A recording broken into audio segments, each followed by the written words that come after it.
જેતપુર આંદોલન બાદ કલેક્ટરે ટીવી13 સાથે વાતચીત કરી ખેડૂતોના હિતમાં સરકારે બહાર પાડ્યો છે નવો પરિપત્ર। નવા પરિપત્ર મુજબ વળતરમાં 200%નો વધારો કરવામાં આવ્યો। વળતર નક્કી કરવા માર્કેટ રેટ નક્કી કરાશે। કમિટીની રચના પણ કરવામાં આવશે। કમિટીમાં ખેડૂતોના પ્રતિનિધિ રાખવાની જોગવાઈ કરાઈ। કમિટી ગામમાં રૂબરૂ જઈને વાસ્તવિક ભાવો નક્કી કરશે। સંપૂર્ણ વળતર ચૂકવાયા બાદ જ કામ શરૂ થશે। કલેક્ટર સ્વપ્નિલ ખેરે ખેડૂતોને કમિટીમાં જોડાવા માટે પણ અપીલ કરી છે।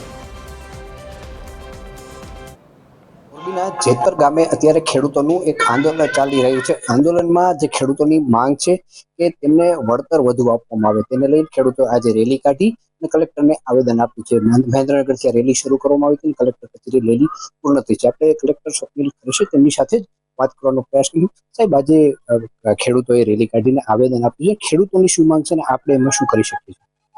જે જેતપરના ખેડૂતોની વિવિધ માંગણી છે એનું અનુસંધાને સરકારશ્રીએ ખૂબ જ વિસ્તૃત પરિપત્ર કરીને તમામ માંગણીઓ બાબતે એક ડિટેલ પરિપત્ર કર્યું, જેમાં જે વળતર છે એ પણ વધારવામાં આવ્યું અને માર્કેટ રેટ કમિટીની રચના પણ કરવામાં આવી।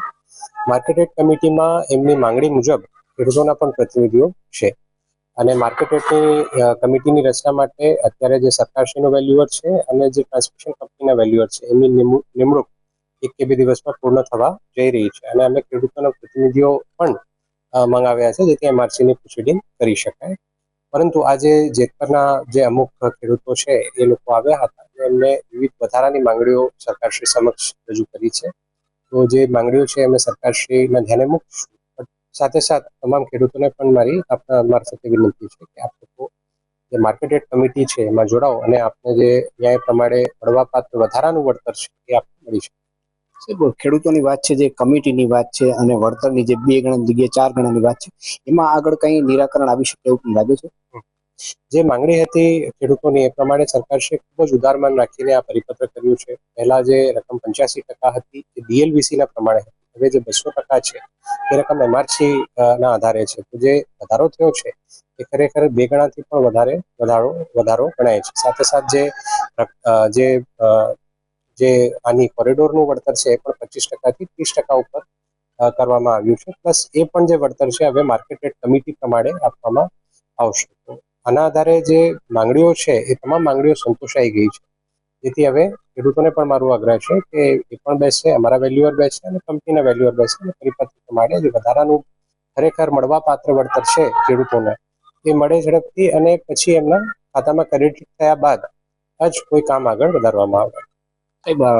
ખેડૂતોને વળતર બાદ જ હવે ખેતરોમાં કામ શરૂ થશે એવી પણ આપણે વાત કરી છે, શું છે? જે પરિપત્ર છે એમાં 100% અપફ્રન્ટ જે માંગણી હતી ખેડૂતોની એ માનવામાં આવી છે।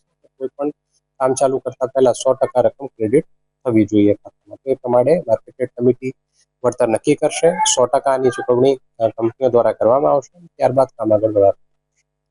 તો આ મોરબી જિલ્લાના કલેક્ટર સ્વપ્નિલ ખેરે તેમણે કહ્યું કે ખેડૂતોની જે માંગણી હતી મોટા ભાગની પૂર્ણ થઈ ગઈ છે અને આવતા દિવસોમાં તેનો વહેલા સારો નિર્ણય આવશે અને કામ પણ શરૂ થઈ જશે। કેમેરામેન રવિ ચાવડા સાથે રવિ મોરપણ, ટીવી13 મોરબી।